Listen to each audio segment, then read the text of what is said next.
सभी प्यारे मित्रों को प्यार भरा नमस्कार, आदाब, सत श्री अकाल। बहुत से क्षेत्रों में ऐसी मान्यता है कि परमात्मा का दर्शन या आत्मज्ञान की प्राप्ति कुछ चुने हुए व्यक्तियों को ही हो सकता है। जैसा परमात्मा जिसको इस कार्य के लिए चुनता है, जिसको परमात्मा दर्शन देना चाहता है, उन्हीं को परमात्मा का दर्शन हो सकता है, उन्हीं को आत्मज्ञान की प्राप्ति हो सकती है।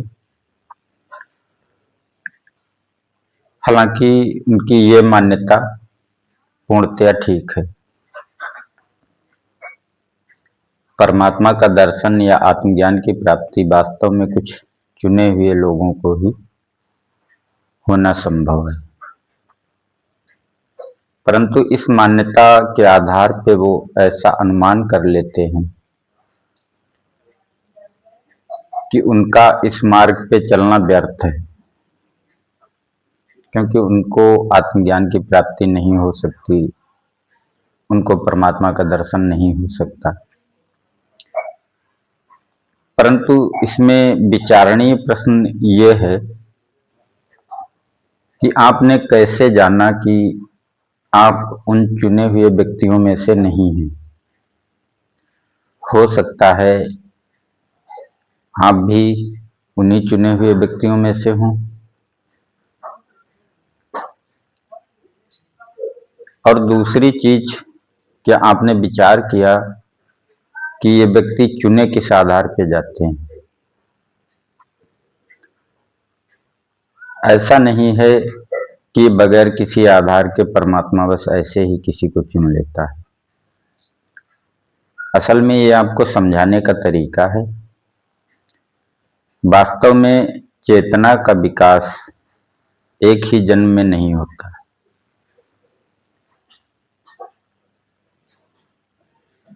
कई जन्मों में चेतना इस अवस्था तक पहुंचती है कि वो आत्मज्ञान या परमात्मा का दर्शन करने के योग्य हो सके, परंतु आपको नहीं पता है ये आपका पहला जन्म है या अंतिम जन्म है। और दूसरी चीज, यदि आप ऐसा मान लेंगे कि आपको परमात्मा का दर्शन या आत्मज्ञान नहीं हो सकता है और आप अपना प्रयास ढीला कर देंगे या आप इस मार्ग पे चलेंगे ही नहीं, तो जब तक आप इस मार्ग पे नहीं चलेंगे तब तक चाहे आपके अनंत जन्म गुजर जाएं, परंतु फिर भी आप उन चुने हुए व्यक्तियों की लिस्ट में नहीं आ सकते। परंतु यदि आप ठीक से प्रयास करते हैं, आप इस अवस्था तक पहुंचते हैं, आपकी चेतना इस स्तर तक उठ जाती है कि वो परमात्मा का दर्शन या आत्मज्ञान करने के योग्य हो सके, तो जिस जन्म में भी आपकी चेतना इस स्तर तक उठ जाएगी, उस जन्म में आप भी परमात्मा का दर्शन कर सकेंगे या आत्मज्ञान की प्राप्ति कर सकेंगे।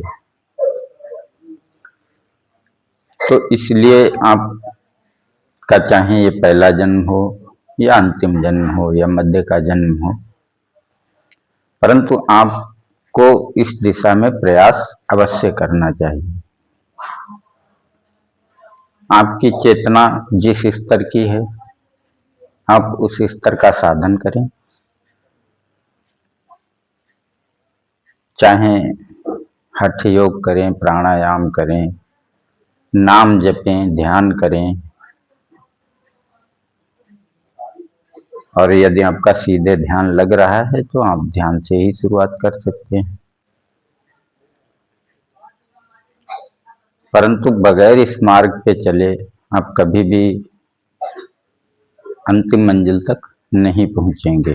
और चुने हुए व्यक्ति कोई ऐसे नहीं होते हैं कि वो कभी इस मार्ग पे नहीं चले। वो भी कभी आपकी ही श्रेणी के थे, परंतु उन्होंने साधना की, प्रयास किया,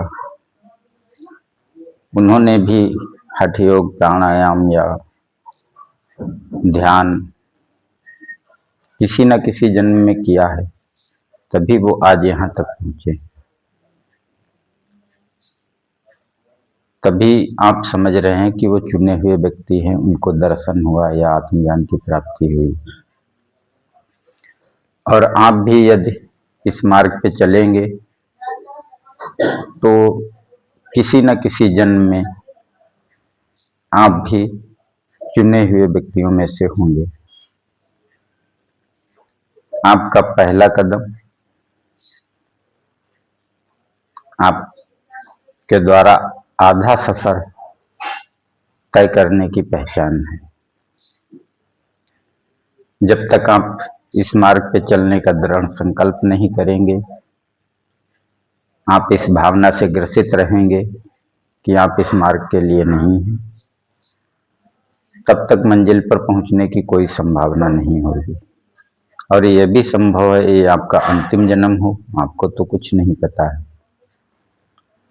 तो यदि आप मार्ग पे चलेंगे तो हो सकता है कि इसी जन्म में आपको परमात्मा का दर्शन हो जाए, आपको आत्मज्ञान की प्राप्ति हो जाए।